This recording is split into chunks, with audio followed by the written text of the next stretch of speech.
गणपति बप्पा मोरे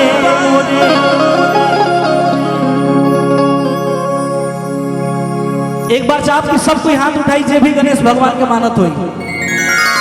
आगे पीछे सब कोई जितना भी कंवरिया लोग लौकता एकदम लास्ट तक ले प्रेम से बोलिए गणेश भगवान की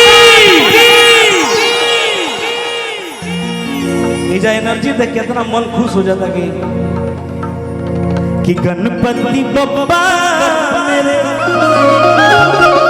अरे हर लोकले कि गणपति बप्पा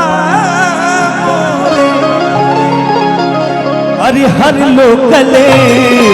जय हो गणेश तेरी जय हो गणेश जय हो गणेश तेरी जय हो गणेश गणपति बप्पा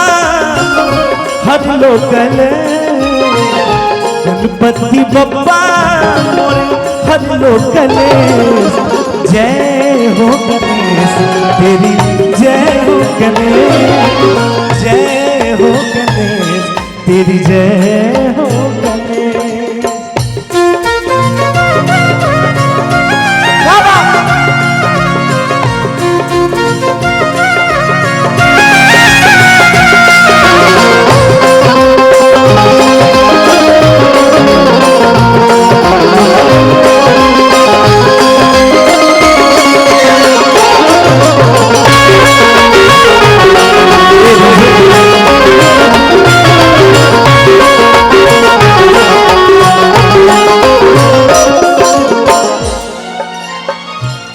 आप सबके बीच में हम बता दें कि हमरा के बहुत कम लोग ऐसा जानत हुई जे जानत एक बार हाथ उठावे बहुत बहुत धन्यवाद और जे नहीं के जानत हम चाहत कि रउआ सब लोग यूट्यूब पर सर्च करें इंस्टाग्राम पर सर्च करें अमित उपाध्याय के नाम से आप सबके भाई जरूर देखिए एक बार ताली बजा के सब कोई का कही जय हो गणेश तेरी जय हो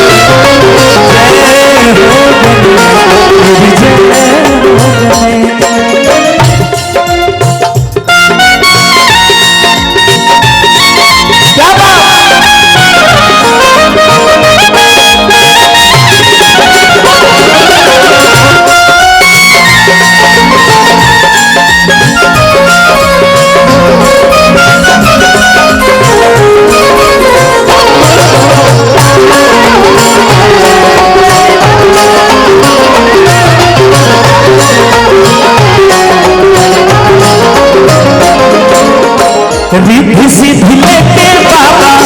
घरे हमारा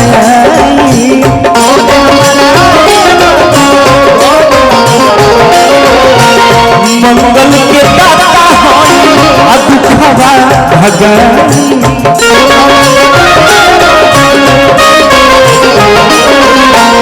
रिद्धि सिद्धि लेके बाबा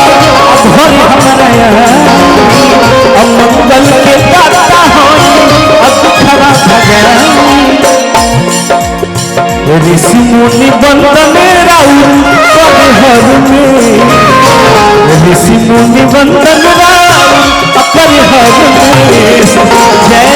हो गणेश तेरी जय हो गणेश जय हो गणेश।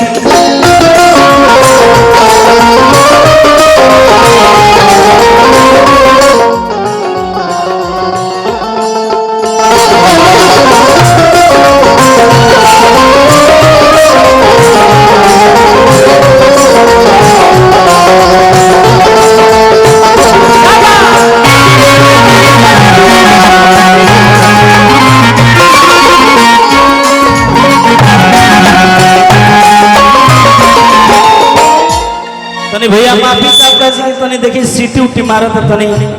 कार्यक्रम की शुरुआत हो रहा तनी मनी सेट होके हमें समय लागेला माता कौरा पार्वती पिता महादेव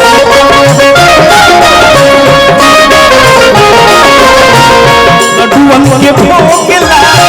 संत करे सेवा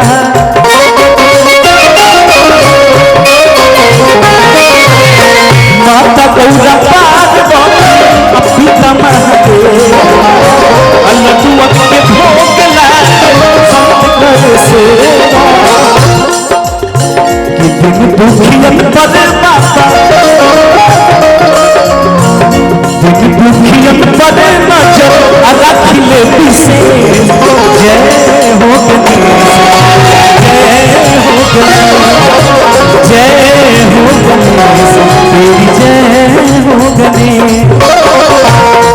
गणपति बप्पा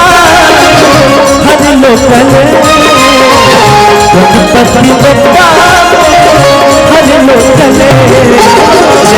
जय हो गणेश, जय हो गणेश।